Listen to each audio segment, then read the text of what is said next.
For most people, the story of wartime food production is, well, pretty simple. Nations mobilized, rationed, planted victory gardens, and somehow kept their populations fed despite shipping losses and labor shortages. But buried beneath that familiar narrative is a quieter, far more consequential reality. During the Second World War, several countries, under extreme pressure to produce food without industrial fertilizer, rediscovered a way of rebuilding soil that dramatically increased yields in depleted land. In some cases, harvests doubled. In others, they reportedly tripled. And then, after the war, much of that knowledge faded from mainstream agriculture, not because it failed, but because the world rapidly reorganized around something else entirely: industrial nitrogen, chemical inputs, and centralized fertilizer supply chains. The shift was so complete that within a generation, many of the wartime soil methods were treated as marginal, impractical, or obsolete. Yet these methods were developed under conditions modern agriculture rarely experiences: blockade, scarcity, logistical collapse. In other words, they were survival agriculture. And, understanding why they emerged, why they worked, and why they were sidelined tells us something essential about both war and resilience. The pressure of total war forced nations to rebuild soil instead of simply feeding it chemicals. Before the war, industrial fertilizer production, especially nitrogen synthesized through the Haber-Bosch process, was already transforming agriculture. But, the same factories that produced fertilizer also produced explosives. When war came, priorities shifted immediately. Nitrogen became a strategic resource. Shipping lanes were threatened. Imports of phosphate and potash were disrupted. Agricultural labor collapsed as millions entered military service. Mechanization slowed due to fuel rationing. Entire farming systems suddenly faced the possibility of producing more food with fewer external inputs than ever before. This forced governments, agronomists, and farmers to confront something industrial agriculture had partially bypassed soil as a living system rather than a chemical delivery platform. Across Britain, Germany, Japan, and parts of the Soviet Union, wartime agricultural policy began emphasizing humus restoration, microbial activity, and intensive composting at national scale. This was not philosophical environmentalism, it was logistics. If nutrients could not be imported, they had to be generated locally, recycled continuously, and retained efficiently. Organic matter became strategic infrastructure. One of the most influential wartime approaches was, honestly, large-scale controlled composting, designed not merely to dispose of waste, but to manufacture fertility. Crop residues, animal manure, municipal waste, and even human waste were systematically processed to rebuild soil structure and microbial life. In Britain, the Ministry of Agriculture promoted composting methods derived from earlier work by soil researchers who had studied traditional farming systems in India and Asia. These systems maintained high productivity without industrial fertilizer by focusing on decomposed organic matter rich in microorganisms. What wartime agronomists observed was not simply nutrient recycling. They saw soil transformation. Fields treated with properly matured compost retained moisture, more effectively resisted erosion, and supported stronger root systems. More importantly, microbial activity increased nutrient availability beyond what raw chemical inputs alone could achieve. Nitrogen fixation improved. Phosphorus became more bioavailable. Soil structure stabilized, allowing better aeration and water infiltration. The effect was cumulative. Each season's organic additions improved the next season's capacity to produce.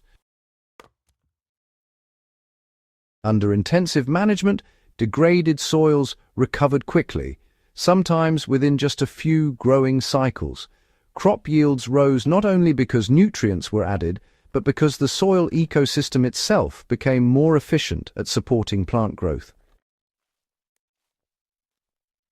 In conditions where chemical fertilizers were scarce or unavailable, this wasn't just helpful, it was transformative. Wartime Japan demonstrated how far closed-loop nutrient systems could be pushed. Perhaps the most extreme example of biological nutrient recycling occurred in wartime Japan, where long-standing agricultural traditions already emphasized the systematic reuse of organic waste.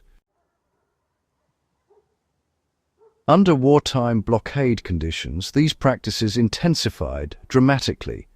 Urban waste collection became tightly organized. Nutrients were not discarded.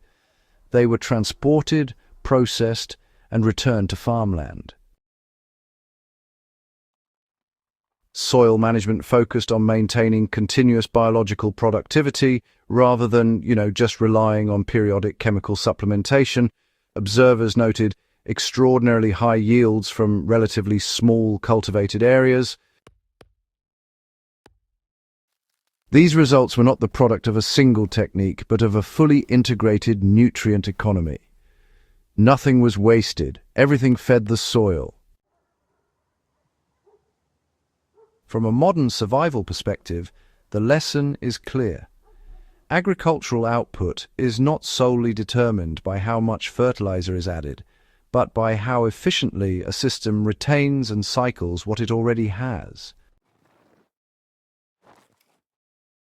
Soil structure, not just nutrients, turned out to be the real multiplier. What made these wartime methods so powerful was not simply nutrient content, it was in fact soil structure. Healthy biologically active soil behaves quite differently from chemically fed but structurally degraded soil. It holds water longer, it buffers temperature swings, it supports symbiotic fungal networks that extend root reach, and it resists compaction. It releases nutrients gradually rather than in rapid leachable pulses. In practical terms, this means crops experience fewer stress shocks, growth becomes more consistent, and yield variability decreases. Wartime agricultural reports repeatedly emphasized that fields managed for biological health required fewer external inputs over time while maintaining or even increasing productivity. The soil itself became an asset that accumulated value with use, rather than a medium that degraded unless constantly replenished. That is a fundamentally different model of agriculture. After the war, industrial fertilizer solved immediate problems and quietly displaced the biological approach. When the war ended, industrial capacity built for explosives production shifted rapidly back toward fertilizer manufacturing. Nitrogen production expanded enormously. So governments, prioritized maximizing yield quickly, aiming to rebuild economies and stabilize populations. Chemical fertilizer offered speed, predictability, and, scalability. It could be produced in centralized facilities and distributed through established supply networks. For policymakers focused on reconstruction, this honestly was decisive. Biological soil rebuilding, by contrast, required labor, time, and local management. It depended on knowledge that varied by region, and, it just could not be standardized as easily. The choice was not framed as abandoning effective methods, it was framed as modernization. Over time, agricultural research funding, policy incentives, and industrial investment, really aligned overwhelmingly with chemical nutrient systems. Compost-based fertility, microbial management, and closed-loop nutrient cycles became secondary, then peripheral, and eventually largely invisible within mainstream large-scale farming. The knowledge did not disappear entirely, but honestly it stopped shaping dominant agricultural strategy. The long-term consequences, well, they reshaped both farming and global logistics. Industrial fertilizer enabled unprecedented production levels, but it also created new dependencies. Modern agriculture, became tightly linked to fossil fuel availability, industrial infrastructure, and global trade networks. Nitrogen fertilizer production, for instance, requires large energy inputs. And phosphate mining, well, that depends on finite geological reserves. Long-distance transport connects farms to supply chains that, honestly, are vulnerable to disruption. In peacetime, these dependencies function efficiently, but under crisis conditions, like war, blockade, or economic collapse, they become potential points of failure. The wartime soil systems, by contrast, were designed specifically for disrupted logistics. Their strength wasn't about achieving maximum yield under ideal conditions, but rather resilient yield under constrained conditions. And this distinction matters more than it often appears. Military and civil defense planners quietly absorbed the lesson, even when agriculture moved on. Although industrial agriculture dominated post-war farming, military logistics and civil defense planning did not entirely forget wartime soil resilience. Studies of food security under siege conditions, repeatedly emphasized local nutrient cycling and soil regeneration capacity. When supply chains fail, production must rely on what is locally recoverable. Modern survival agriculture, regenerative farming, and resilience planning are, in many ways, rediscovering what wartime necessity once made unavoidable. Soil is not just a resource, it is infrastructure. And, infrastructure that repairs itself is strategically superior to infrastructure that must be continuously supplied. What this history reveals about preparedness is, honestly, difficult to ignore. The soil secret of the Second World War was never a single formula or hidden additive. Instead, it was a system-level understanding.